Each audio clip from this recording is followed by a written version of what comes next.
नमस्कार। I am doctor Dhruvkant Mishra. I am a gastroenterologist and hepatologist यानी कि पेट और लिवर का डॉक्टर। और आज मैं आपसे बात करना चाहता हूँ एक बहुत ही कॉमन बीमारी के बारे में जिसको हम सिरोसिस के नाम से जानते हैं। सिरोसिस एक बहुत ही कॉमन डिजीज है। हम सब अपने फ्रेंड्स या फैमिली में किसी ना किसी को जानते होंगे जिनको या तो लिवर में प्रॉब्लम थी या लिवर खराब हो चुका है। आज हम बात करेंगे बिल्कुल ब्रीफ में, बिल्कुल बेसिक सिंपल लैंग्वेज में कि ये सिरोसिस एक्चुअली होता क्या है। जो हमारा नॉर्मल लिवर होता है वो बिल्कुल मुलायम होता है, एक स्पंज जैसा होता है, स्मूथ होता है, बिल्कुल सॉफ्ट होता है। बहुत सारे कारणों की वजह से जब हमारा लिवर हार्ड हो जाता है, सख्त हो जाता है या थोड़ा श्रिंक कर जाता है, पिचक जाता है पहले से, तो उसको हम लिवर सिरोसिस कहते हैं। सिरोसिस यानी कि liver has become shrunken, liver hard हो गया है, सख्त हो गया है, खुरदुरा हो गया है, उसका सरफेस इरेगुलर हो गया। सिरोसिस क्यों होता है? सिरोसिस के मोस्ट कॉमन कारण क्या है? So there are lot of reasons, लेकिन जो मोस्ट कॉमनली हम देखते हैं वो है वायरल हेपेटाइटिस यानी कि हेपेटाइटिस बी या सी। जो लोग ड्रिंक बहुत ज्यादा करते हैं, जो हद से ज्यादा अल्कोहल कंज्यूम करते हैं, डेली अल्कोहल कंज्यूम करते हैं, कई सालों से कर रहे हैं, उनमें बहुत कॉमन होता है सिरोसिस डेवलप होना। इसके अलावा बहुत सारी और मेटाबॉलिक बीमारियां जैसे कि डायबिटीज, डायबिटिक्स में फैटी लिवर या लिवर सिरोसिस होने के चांसेस बहुत हाई होते हैं। सिमिलरली जिन लोगों को बहुत लंबे समय से थायराइड है, कोलेस्ट्रॉल की बीमारी है, जिन लोगों को बीपी बहुत ज्यादा रहता है, उनमें भी लिवर फैटी होने का या लिवर सिरोटिक होने का चांस कहीं ज्यादा बढ़ता है। इसके अलावा दर्जनों और कॉजेज हैं लिवर के सिरोटिक होने के, यानी कि जेनेटिक कॉजेज, यानी कि हमारी शरीर की बनावट ऐसी हो, या मेटाबॉलिक कॉजेज, या फिर कुछ दवाइयां जो कि लिवर में फैट कर सकती हैं या बहुत लंबे समय तक लेने पे लिवर को खराब भी कर सकती हैं। इसके अलावा बहुत सारे ऐसे टॉक्सिन्स होते हैं, बहुत सारे ऐसे कैंसर्स होते हैं जो लिवर को अफेक्ट करते हैं और लिवर को सिरोटिक बना सकते हैं। जो लोग हैं जिनको लिवर सिरोसिस डिटेक्ट होती है वो यूजुअली बहुत टाइम बाद पता लगा पाते हैं कि लिवर खराब हो चुका है। क्यों? क्योंकि सिरोसिस के सिम्टम्स बहुत हल्के होते हैं, इनिशियली बहुत माइल्ड होते हैं, ज्यादातर लोग इनको इग्नोर करते हैं। So what are the symptoms of cirrhosis? Usually cirrhosis present करता है एक फटीग के साथ। शरीर थका थका रहता है, गिरा गिरा लगता है, हमें पूरे दिन थकान रहती है, लगता है कि उठने का मन नहीं है, काम करने का मन नहीं।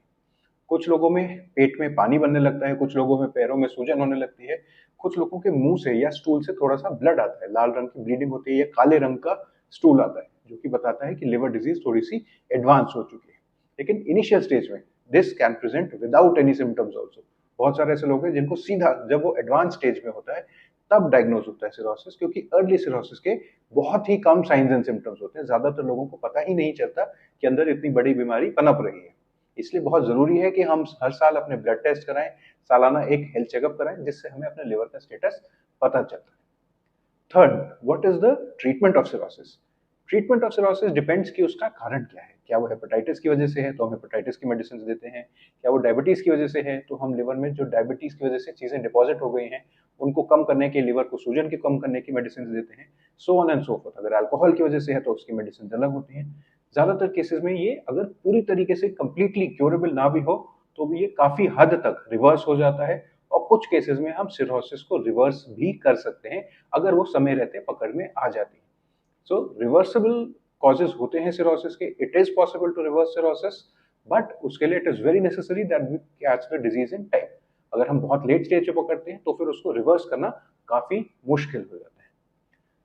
Then again people with cirrhosis ask us कि ये सिरोसिस कौन से स्टेज का है, कितना बड़ा हुआ है, कितना बिगड़ा हुआ है, कितना परसेंट लिवर काम कर रहा है। अब किसी भी टेस्ट के साथ, चाहे वो अल्ट्रासाउंड हो, सीटी हो, एमआरआई हो, या लिवर बायोप्सी हो जिसमें लिवर का टुकड़ा लिया जाता है एक नीडल के साथ, वो हमें परसेंटेज ऑफ लिवर डिसफंक्शन नहीं बता पाता। क्या बता पाता है हमें? वो है the concept of compensated and decompensated liver disease.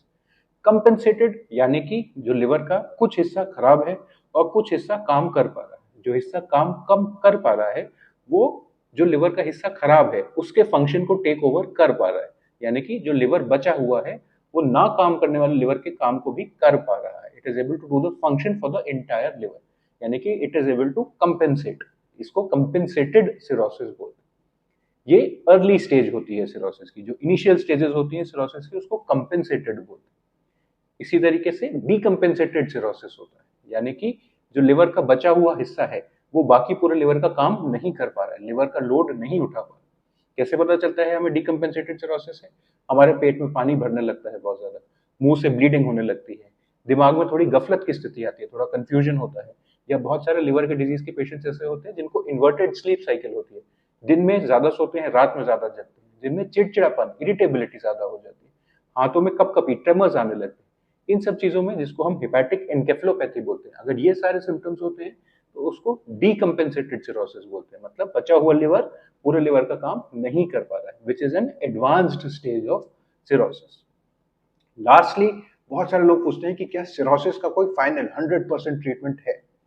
तो वन साइज फिट्स ऑल वाला कंसेप्ट नहीं होता।